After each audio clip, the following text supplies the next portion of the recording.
Hello students, इस video में हम सीडीएस का एग्ज़ाम जो 7 फ़रवरी 2021 को हुआ था उसी का इंग्लिश का क्वेश्चन पेपर का फिल इन द ब्लैंक्स के क्वेश्चन का हम डिस्कशन करेंगे।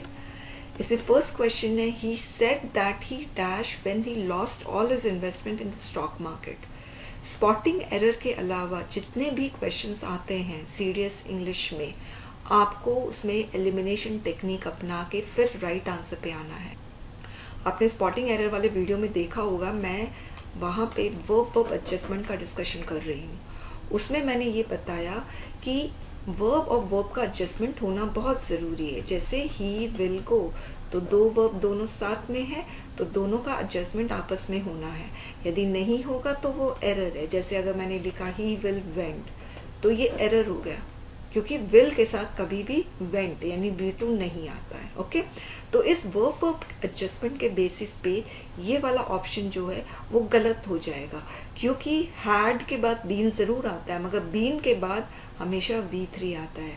तो हैड बीन कोलैप्स्ड, बीन के बाद या तो V3 आएगा या तो V4 आएगा। तो V4 आपको पता ही है, प्रेजेंट परफेक्ट कॉन्टिन्यूस या पास्ट परफेक्ट कॉन्टिन्यूस में आता है। ही हैड बीन स्लीपिंग या फॉर 2 आवर्स, इस तरह से, राइट। या तो पैसिव वॉइस में V3 आता है मगर V1 कभी नहीं आता है। Got it. With verb adjustment के बेसिस पे हम ये वाला भी ऑप्शन एलिमिनेट करेंगे, क्योंकि मैंने आपको बताया है कि am is are was verb को हम कलेक्टिवली कहते हैं be verbs. Am is are was verb, इनके साथ यदि कोई वर्ब आ सकता है तो V3 आ सकता है, V4 आ सकता है, दैट इज ING, या BEING आ सकता है, ये भी ING का फॉर्म है। ओके, तो या V2 कभी नहीं आएगा। तो वॉज ब्रोक, वॉज के बाद V2 आ रहा है, ब्रेक ब्रोक ब्रोकन, तो ये भी गलत हो गया। बचा ब्रेक और वॉज ब्रोकन। ये वाला जो ब्रेक है आप सभी को पता है, गाड़ी चलाते हैं तो हम ब्रेक लगाते हैं, ये वो वाला ब्रेक है, तो ये भी गया। He said that he was broken, 51 का A होगा। तो इस तरह से आपको इंटेलिजेंटली ऑप्शंस को एलिमिनेट करके सही ऑप्शन तक आना है। The man in black thought that he was dash selected for the team to play at the national level. अब आप देख रहे हो वन ऑफ द, सेम चीज मैंने स्पॉटिंग एरर में डिस्कस किया था, क्योंकि one of the pay question आया था। मैं आपको वो क्वेश्चन दिखा देती हूँ, फिर आप स्पॉटिंग एरर वाले वीडियो में चले जाना, वहाँ पे ये वीडियो पूरा देख लेना जिसने भी नहीं देखा है, और जिसने देख लिया है उनको पता है कि क्वेश्चन नंबर 9 में one of the pay question आया है। तो मैंने आप लोगों को बहुत अच्छे से बताया है कि वन ऑफ द पे बहुत अच्छे से क्वेश्चन आता है और बहुत सारा आता है। अब आप देखिए ये वाला जो सेंटेंस है, one of the boys has done his work, तो इसमें पहला एरर द से पूछा जाता है जिसमें द को गायब कर देते हैं। दूसरा एरर बॉयज से पूछा जाता है जिसमें इसको सिंगुलर कर देते हैं, जो इसमें किया है, और अभी हम जो फिल इन द ब्लैंक्स कर देख रहे हैं उसमें भी यही काम किया है। तीसरा एरर वर्ब से पूछा जाता है, तो वन के अकॉर्डिंग वर्ब लगाओगे क्योंकि प्रेपोजिशन के पहले असली सब्जेक्ट होता है। ओके, और चौथा एरर आपका एडजेक्टिव से पूछा जाता है, तो ऑब्वियसली वन सिंगुलर है तो वर्ब सिंगुलर होगा, और फिर जो एडजेक्टिव लगेगा उसके साथ वो भी सिंगुलर। तो ये वाला option one of the player गलत हो गया, क्योंकि यहाँ पर प्लूरल होना चाहिए, प्लेयर्स होना चाहिए, तो ये ऑप्शन गलत हो गया।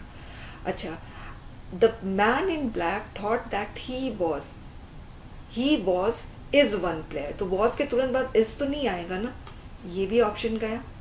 अब फिर he was the player of the team selected, तो he was the player of the team selected, तो टीम यहाँ पर आएगा, तो सिलेक्ट टीम नहीं हो रहा है। ओके, एक प्लेयर है वो सिलेक्ट हो रहा है, इसीलिए ये ऑप्शन भी गया। आपका सही option one of the players है। तो ये ऑफ का स्ट्रक्चर बहुत इंपॉर्टेंट होता है स्टूडेंट्स, आप इसको ध्यान रखोगे। When she dashed her friend after a period of 2 decades, her throat choked. अब आप देखिए वर्ब एडजस्टमेंट के यहाँ पे कोई प्रॉब्लम नहीं है। हैड के बाद बीन आ सकता है, बीन के बाद V4 आ सकता है, हैज के बाद V3 आएगा तो मेट V3, तो वर्ब एडजस्टमेंट वाली प्रॉब्लम नहीं है। प्रॉब्लम क्या है? टाइम एडजस्टमेंट की। एक और एडजस्टमेंट होता है टाइम एडजस्टमेंट। देखिए, एक होता है सब्जेक्ट वर्ब एडजस्टमेंट, जो आपको पता ही है, subject singular verb singular, subject plural verb plural, subject present verb present, subject past verb past, और एक होता है वर्ब एडजस्टमेंट जो हमने कर लिया, एक होता है टाइम एडजस्टमेंट। टाइम एडजस्टमेंट में ये होता है कि जब एक ही सेंटेंस के अंदर दो सेंटेंस हो, जैसे ये वेन, एक ये कंजंक्शन है, तो ये कंजंक्शन दो सेंटेंस को जोड़ रहा है। पहला sentence she her friend after period of 2 decades, तो एक सेंटेंस में आपका वर्ब होगा। दूसरा सेंटेंस है हर थ्रोट चोक, तो इसमें भी वर्ब होगा। तो चोक्ड वर्ब कौन सा है? पास्ट है, V2 है। तो ऑब्वियसली ये बात हो रही कि जब वो लोग मिले थे तो उसका थ्रोट चोक था। ओके, तो ऑब्वियसली दोनों ही पास्ट होगा। फिर जब दोनों पास्ट होगा तो ये मीट्स है, ये भी गलत। ऐसा तो नहीं है ना कि प्रेजेंट में मिले और पास्ट में थ्रोट चोक था।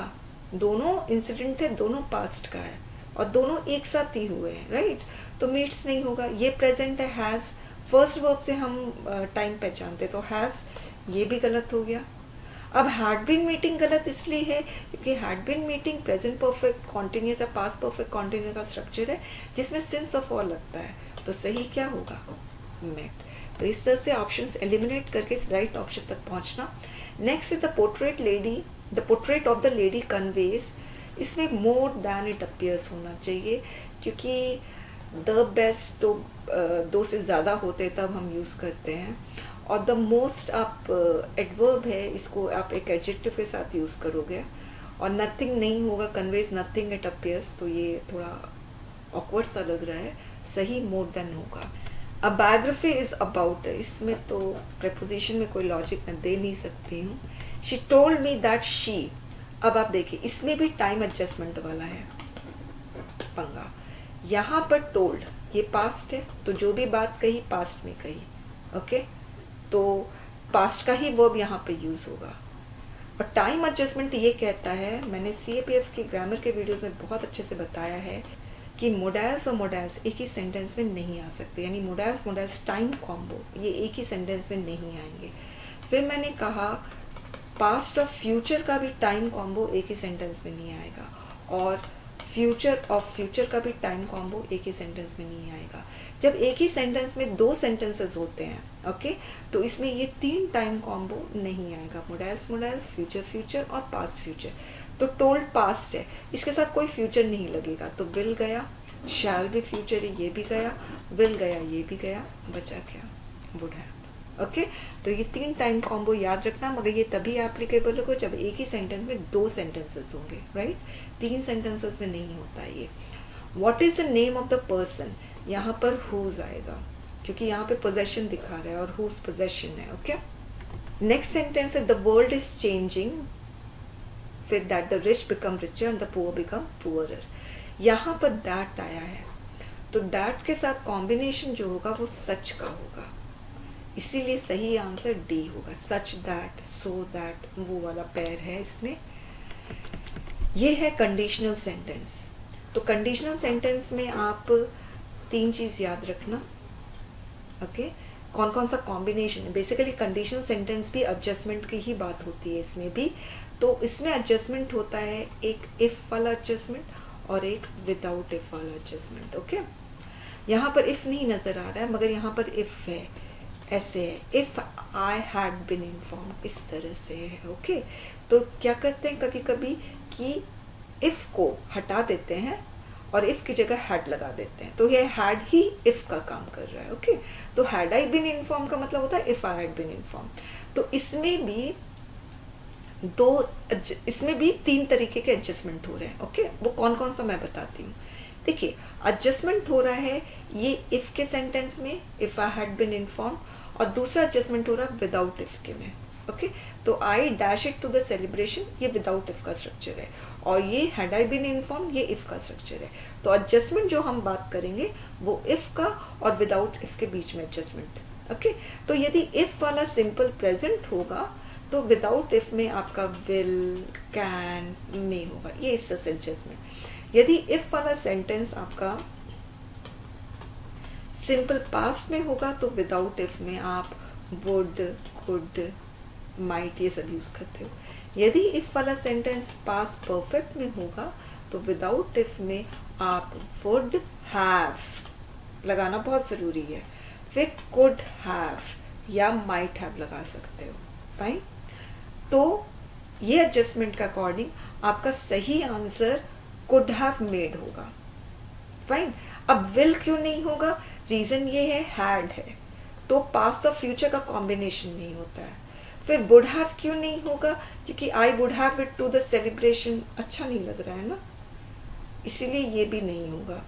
और ऑट टू हैव नहीं होगा क्योंकि ऑट का मतलब होता है ड्यूटी, तो इसमें कोई ड्यूटी वाली बात नहीं है, कोई मॉरल ड्यूटी की बात होती है, जैसे सोल्जर्स की मॉरल ड्यूटी होती है, पेरेंट्स की होती है, टीचर्स की होती है, तो उस तरह से मॉरल ड्यूटी की बात नहीं हो रही, इसलिए ऑट टू भी नहीं होगा। सही आंसर कुड हैव मेड।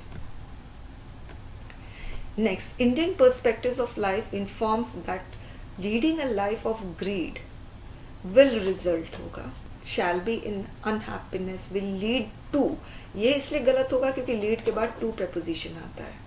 और वुड रिजल्टेड नहीं होगा क्योंकि इसमें भी वर्ब वर्ब एडजस्टमेंट वाली प्रॉब्लम है, मोडाइल्स के बाद बी टू नहीं आता है, मोडाइल्स के बाद यानी will, would, shall, should, can, could, may, might, must, ये सब के साथ अगर कोई वर्ब आएगा तो वी1, बी और हैव आएगा। तो अगर आपको ग्रामर के रूल्स पता है तो आप बहुत अच्छे से एलिमिनेट करके सही ऑप्शन तक पहुंच सकते हैं। Okay, thank you students.